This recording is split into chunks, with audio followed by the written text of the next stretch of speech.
Welcome to the Movers and Shakers podcast, where real students are doing real deals in the world of multifamily real estate. I'm Vince Gethings, the owner of the Wheelwell Profits Academy. Listen in as we dive into the journeys of driven individuals who are turning their dreams into reality. These people are just like you, taking action and making things happen. If you enjoy the show, please like, subscribe, and if you're ready to take action, check us out at wheelwellprofits.com to learn more about our incredible community. Let's get started. This is Movers and Shakers, where we interview the upcoming generation of Make It Happen multifamily investors to share their story. Welcome to the Movers and Shakers podcast. My name is Gino Barbara, co-founder of Jake and Gino Multifamily Investor, educator, father, mentor, and I am joined by my co-host who has not yet packed for a trip that he has to leave in 3 hours, Joshua Ryan Rusin, the community director of Jake and Gino. Josh, how's your day going today, bro? Gino, slamming and jamming, brother. What I'm excited about is I'm about to hop on a plane, fly to Austin, Texas, and hang out with 150 of my closest friends. And truth is, we're going to tour deals. And one of my favorite parts of this is the deals we're touring is two students, one who became a coach, and the amount of success they created, hanging around like-minded individuals. And I am just fired up for this event. Gino, what's going on in your world? Proper planning prevents poor performance. Now, everyone listening to this, if Josh had decided to say, hey, it's Sunday night, not doing anything, maybe I'll pack and not wait till the night before, because stuff always happens, and stuff happened last night. Now, Josh is wondering, how am I going to pack? My kids are at home. I'd send them over to his house and pack stuff, but that's not happening because he's leaving in 2 hours. I'm doing great, Josh. Let's introduce this guest today because, I mean, this is awesome. I love this guest's story, the amount of success he's created in the community, and also the different, I guess, what we call accountability pods and touch points. And, you know, success leaves clues, everybody. This guest that comes out to all the events, he participates, he's on the private Facebook page, he's out there taking massive action. And that's what leads ultimately to success, Josh. Yeah, today on the show, we have Mr. Tony Castronovo. Now, he is the founder and managing partner of Novo Multifamily Group with over 7 years experience in acquisitions, underwriting, contract negotiation, and capital raising, just to name a few. Tony is currently invested in approximately 800 units, including a combination of GP, LP, co-GP, and independent ownership deals. Without further ado, welcome to the show, Tony. Thank you, guys. I'm excited to be here. All right, so Tony, listen, who is Tony Castronovo? Tell me a little bit about who you are, how you ended up in real estate. Give us the background. All right, let's see. I guess the skinny, if I kind of, go backwards, I got into real estate about 7 or 8 years ago. I had been a management consultant for the last 25 years. Even before I got into management consulting, started in kind of a different life in the construction field before I went back to college.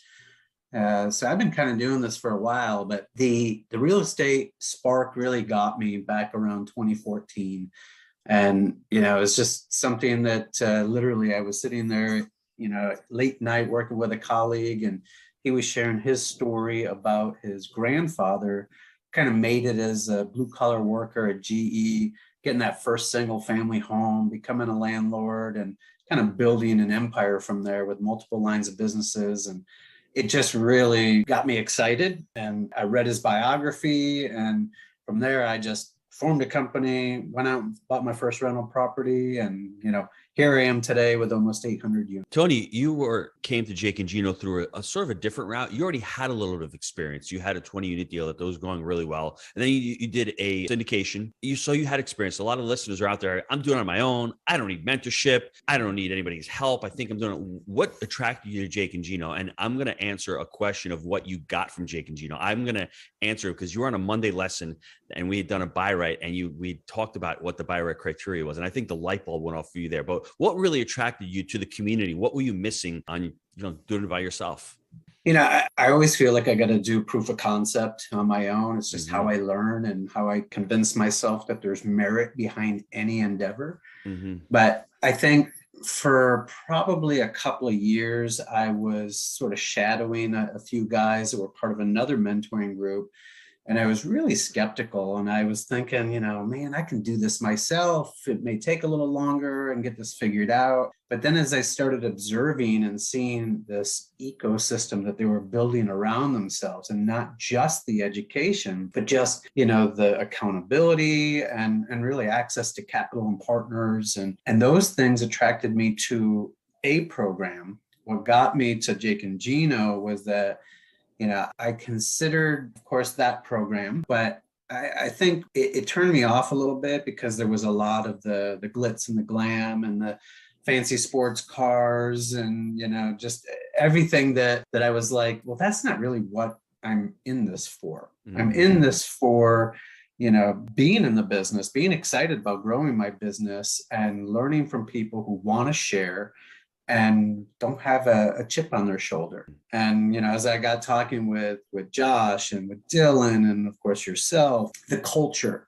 just brought me in. Mm-hmm. I love that. And I remember when you joined, talk about your first deal, because you did the opposite. Your first deal was a killer, but yet your second deal was more of a struggle. Can we discuss that first deal and then obviously the second deal? And then after that, I want to go into the big aha moment that you had. And it really helped me as a teacher to really discuss buy right criteria. So let's jump into that first deal and then second deal real quick. Okay. And I'll put a teaser out there that I just sold the second deal yesterday. All right. After a lot of deliberation, correct? I mean, we coached about this, talked about it. Should I let it go? Should I not let it go? So, I mean, congratulations. That is awesome, bro. Yeah, I'm still like, in a cloud right now because yesterday was a big flurry, of course. Mm-hmm. But I'll start with the 20 unit. So that was my entry into multifamily coming out of single family. Mm-hmm. So I had sold a small portfolio of about 8 homes in the single family space and did a 1031 exchange into a 20 unit multifamily. At that time, I didn't know anything about syndication. I thought the only way to buy multifamily was just open my checkbook and buy as big of a property as I could afford and be comfortable with. And so it was a great experience to not have to really answer to partners and investors and so forth while I was learning the ropes of how do I operate a multifamily property. I will say that I did transition as well from self-managing to hiring third-party management. So that was also an evolution. Learned a ton about that and what I was looking for in a property manager. But that property, we sold it in November last year. So we held it for about 3 years. All right. It was a fantastic opportunity. All the right sort of check boxes that we look for and that we teach in the program of how to buy something right. Man, it was all there. We doubled the value of that property in 3 years. Awesome. And the second property, talk about the challenges that you had with that property, because the first one is a home run, but the second one is like, wow, there's some roadblocks on this deal. Yeah, I mean, and that's the thing, right? Nobody likes to talk about things that don't go well, right? Everybody gets pumped up about, the latest acquisition and, the I just doubled the property in 3 years, right? Mm-hmm. Those are easier to talk about. But this one was challenging, I think, for a few reasons. The first was that we acquired it 3 months before the world changed. As we all know, March, actually, I guess we're on an anniversary here. March of 2020, we had heard about this little thing called COVID being a part of the United States. And we had purchased the property just a few months prior to that. So we're right in the middle of our repositioning. Heavy lift, Class C property. We're doing all the things to start renovating, to start working on demographic of our tenant base. And then all of a sudden, everything just halted. And we couldn't evict anybody. And we still had lots of operational issues and people issues. And so really it was like a setback for about a year while everything was just kind of settling in and kind of got out of some of these moratoriums. But then another big impact for us was that we're in a college town. So this property was in Bryan College Station, Texas, where Texas A&M University is. And overall between the Bryan and College Station cities, it's about 250,000 people, but the university is the lifeblood. And that university decided to go virtual for 2 semesters in a row. And even though we're not a student housing complex, you can imagine the fallout from that with just, the services, the restaurant workers and so forth. Jobs just disappeared overnight. And, that just caused a lot of impacts to the property. Mm-hmm. What made you decide to sell ultimately? Fun. So back in August of last year, we had a buy right in Jacksonville. And I don't know if you remember, but I decided to kind of step up, be a little vulnerable. And I forget what Bill Ham was talking about, or maybe it was his famous, does anybody have anything they want to talk about? And so I brought this up. And of course, Bill's response was take it behind the barn and shoot it. But I wanted to go a little deeper. And I think part of what we started talking about was talking about financing and debt. And I was coming up on my term on my bridge loan. And I was trying to decide I could refi this into long-term debt and get a better rate and hopefully bring down my expenses and maybe keep running this thing even if it was a little lean, or I could try to get out before the term of the debt came up. And so that was the dilemma that I was going through. And ultimately, I think what we came to realization, and Bill really helped me kind of think through all this, was the return on effort. This property just mentally drained me. It just sucked the life out of me. And, I tell you, ultimately, we turned a corner on this thing. It was like a hockey stick. And, once the university came back online and, the moratoriums ended, we were 100% occupied and we were making money. And we are returning, profits to our investors on this deal. And I'm very excited about that. But the amount of work that I had to put into it, it held me back. So I want everyone to picture this. It's a Monday afternoon, 12 p.m. Every Monday we have lessons for the Jake and Gino community, just for the students. And we have a buy right. And Tony gets on. He's being vulnerable again. He just, says, I want to share. We're talking about buy right criteria. And I think that's where I think Tony had an epiphany as well. And this is important to share with everybody. Get focused on what you want to buy. Get focused on your market. Get focused on median income. Get focused on the type of asset, unit mix, amenities, all that. Can you go through that, Tony? That real epiphany that you had, like, wow, I'm trying to buy everything here when I shouldn't try to be focusing on everything. Let me focus on what really fits my criteria. Yeah. And I think when I first started buying, my criteria was, what can I afford? Yes. And that's not a great criteria, right? So as we started going through that process and really focusing on, criteria to put into a buy box, for me, what I really felt I could be good at and that I would enjoy purchasing and running for the next 5+ years would be something that's more of kind of that modest value add. Ideally not a C, but a B class property. I have done C class and I've also done A class. B is right down the fairway for me because it's just something that I've had all the stories and work and so forth around C class and all that it entails. But I still want some work. I still want some meat on the bone to be able to drive value in a property and not just kind of bet on the appreciation play. But I just don't want it to be a complete train wreck and, have that return on effort be subpar. But from a size perspective, I'm really looking for something 120 to 160 units. Of course, I've been on the fringes, right? I've done less, I've done more, but that's a size that I feel has good potential to syndicate and can bring returns for investors. It's big enough to be exciting and have the need for a lot of work and management, but also not overwhelming that I can't take that on at this point in my career. And, as far as markets go, of course, my backyard, I'm in Houston, Texas. I know this market very well. I know every submarket in it. So I am focused here, but I also have 2 other markets that I've been focused on: San Antonio, Oklahoma City. There's some reasons behind that, but But for me, I'm focused on that.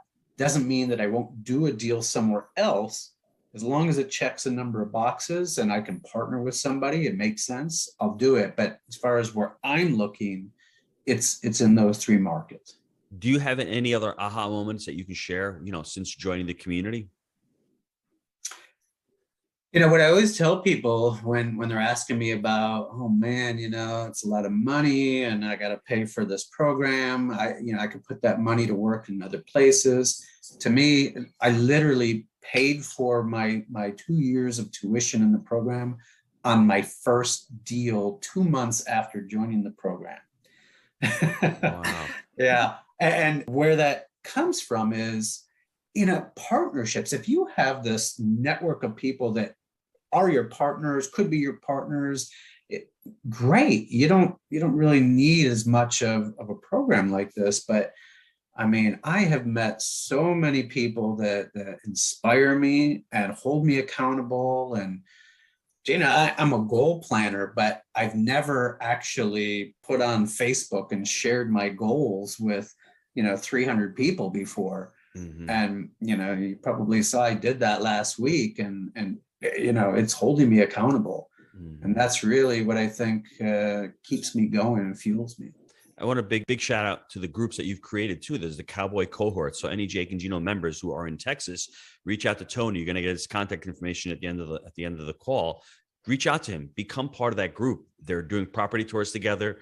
They're holding each other accountable when they come to these live events that we're having one in Austin. They're getting together. Also, Jake and Gino has a runners club. So when they go to these events, holding each other accountable, you go to an event Sunday morning, you just met the event. You don't really want to go running, but you know what?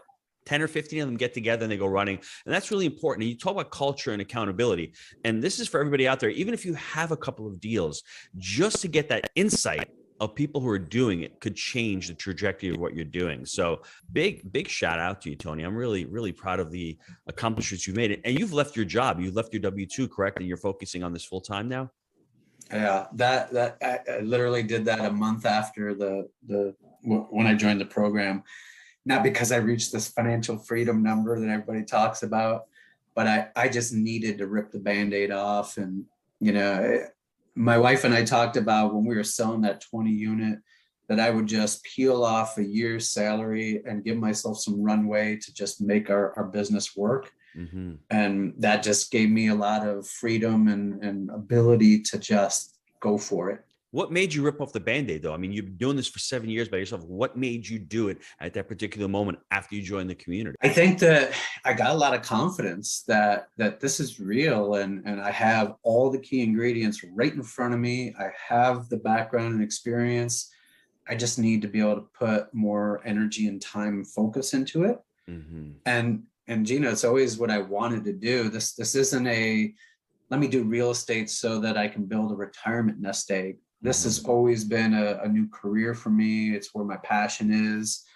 And, I never like to say that I was doing real estate on the side when I had my W-2 job. I was actually having two careers at the same time. Mm-hmm. I can attest to that. I know how that feels. What does your day look like now? What is your, I guess, your career look like now that you're focused totally on real estate? How do you feel? My wife says that I'm on the phone nonstop. She's like, do you ever get tired of talking?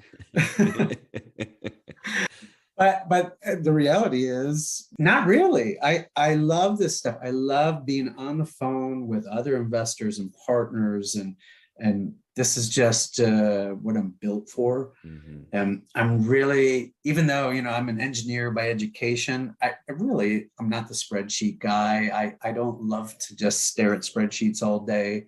I like to be out there talking to people and being in the field and working with investors and raising capital and inspiring people. And I love the coaching aspect too. I spend a lot of time with our students, just nurturing and coaching and mentoring them, and they inspire me and help reinforce my education as well. Mm-hmm. So that's what really gets me excited. But my day, I have full days every day. I think there's a day I've worked less than 10 or 12 hours, but it doesn't feel like that. It's just, what I like to say is that you've heard the phrase work-life balance. That's a fallacy. To me, it's work-life integration. And I literally, I think you know this, I took 15 days and I just got back. I went on the road with my wife and our dog, and we did a road trip through Colorado and Utah. And that was for a couple of reasons. One is that we deserve to take a little time and have some fun, get some skiing in. But also we were looking for a property that was part of our vision board, and something that, you know, we had always said one day, maybe when we retire, we'll get a place in the mountains. And then, you know, just over the last few months, I started realizing that why wait? You know, instead of can we do this, it's how do we do this? And you know, I want to be able to live my life now. And so we actually had some success. We found a place. We're under contract on a property out in Utah. And, you know, we're going to use it as a short-term rental. And when it's not being rented, we're going to get to use it. So that's how. That is awesome. Congratulations with that. Before we go to the short answers, can you talk about your most recent deal? You guys have done a most recent deal through the community? Well, since joining the community, I actually got into a 396 unit Class A deal up near Fort Worth, Texas. It's in a town called Weatherford. That was literally through somebody that I met at a breakout during MM4. So power of proximity, right? Yes.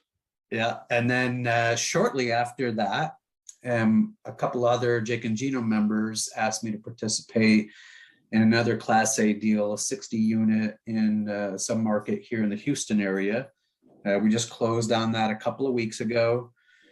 And then two other members of the Jake and Gino community had reached out after I started sharing some of my goals and my buy right criteria, and asked me to join the sponsorship team for an 80 unit in Oklahoma City. And we're currently wrapping up our capital raise on that. We should be closing about middle of next month. Wow. Did you ever envision yourself joining it within, like, I don't know, not even a year? You're involved in over 600 units. You're in different markets. You're doing, I think what is really cool is you're doing what you're really enjoying that you're doing. You're not just the spreadsheet person. You're out there, you're touring these deals, you're mentoring other students, you're raising capital. Would you have even considered that? I mean, certainly a year ago, no, I figured I'd just be plugging away, and, you know, maybe every couple of years I'd find a deal to get involved in, and, you know, maybe just creep up from 20 to 60 to, you know, whatever the next step is, but not the hockey stick that I've had just through, you know, all the partnerships that I've developed.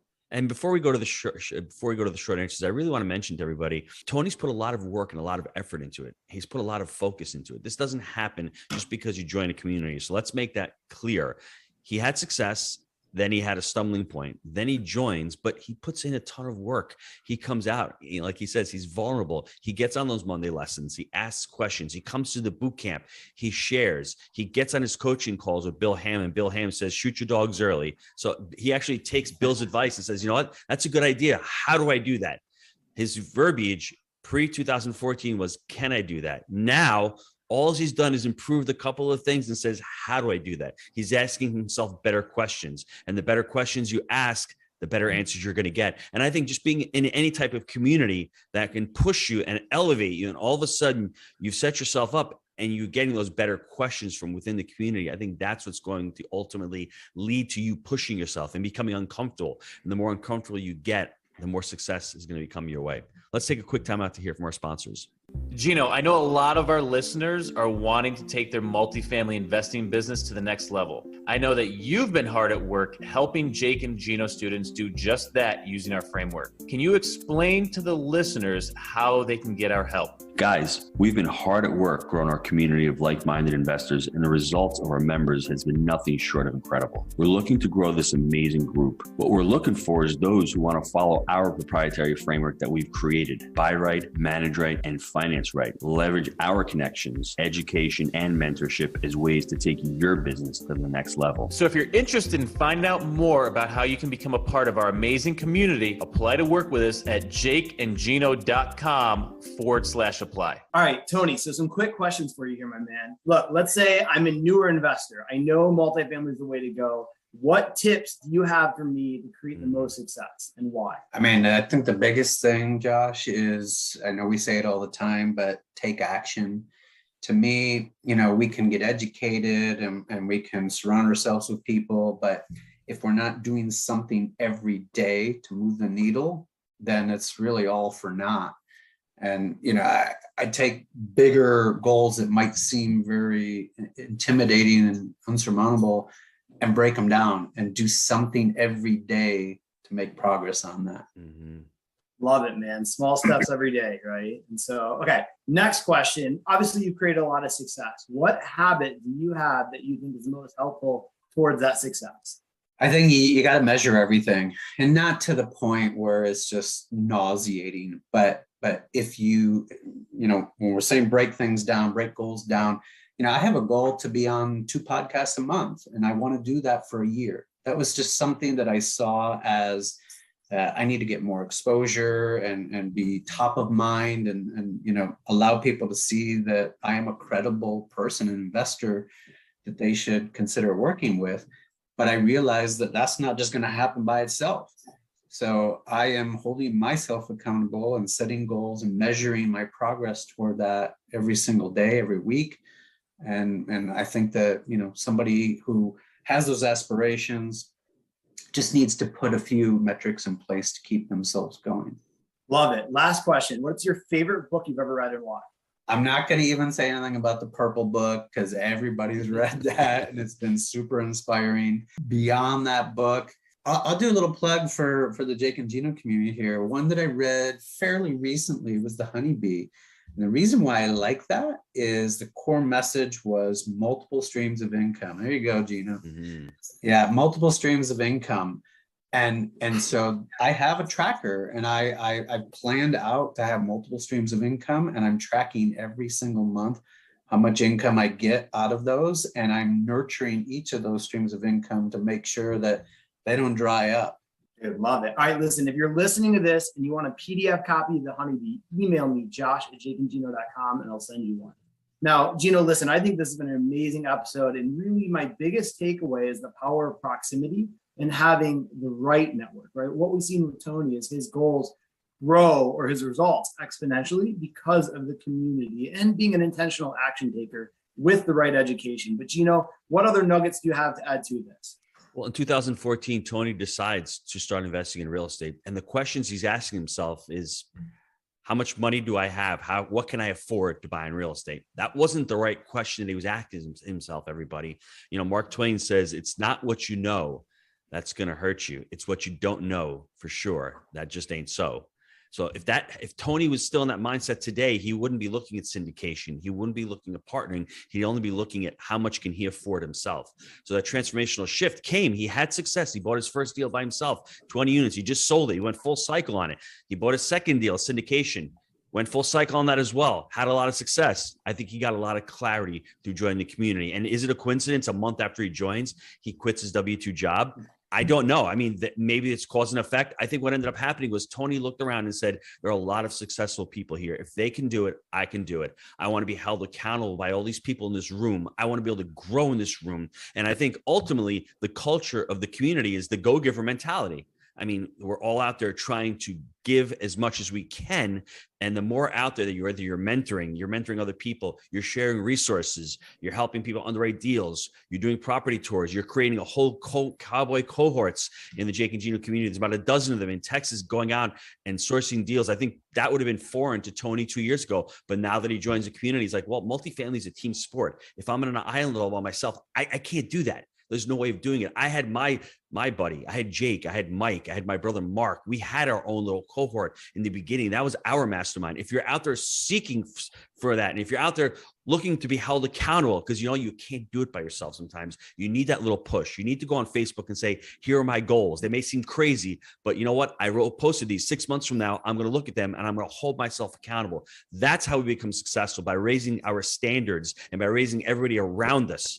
Hanging out with other people who are successful will ultimately lead to our success because we want to mirror them. Everyone hears the power of five, the power of the 5 people. That's important, but the power of a community and just looking at them and saying, I want to be like that and I want to have that role model. It really comes down to who you resonate with and who can actually help you and who can push you ultimately. Because like I said, Tony's going to continue to look at deals. He's going out there and he's finding out what his sole purpose is. And now his day is filled with hours and hours of his wife yelling at him saying, Tony, get off the phone already. And I'm like, no, I like being on the phone. And she's like, you know what? Great. Let's go to Colorado. Let's go ski. And like I said, the questions are amazing. It's, can we afford this? No, the question now is, how can we afford this? And it's amazing that he's actually in a year just shifted that whole mindset, and he's just bringing it to every facet of his life, whether it's his family, whether it's his finances, or whether it's his business with multifamily. So congratulations, Tony. I mean, excellent job. Thank you. Tony, It's a lot of fun. how can the listeners get a hold of you?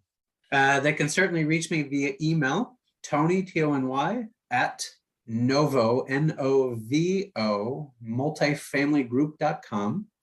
My website is also novomultifamilygroup.com. I'm also on LinkedIn and Facebook. Well, listen, thank you. I want to thank you for being an amazing guest on the show. And Tony, bring us home with some strong words. What do you got? Man, I know we talked about it a little bit, but sometimes this business can be tough, and surrounding yourself with other people is going to be there to kind of lift you up. And I have about 300 people I can reach out to get support in any facet at any time. And it feels amazing. Well, thank you. Well, listen, we'll see you this weekend in Texas, and let's make it a Movers and Shakers week. See you, everybody. Thanks, Tony. Thanks, Josh. All right. Thank you all.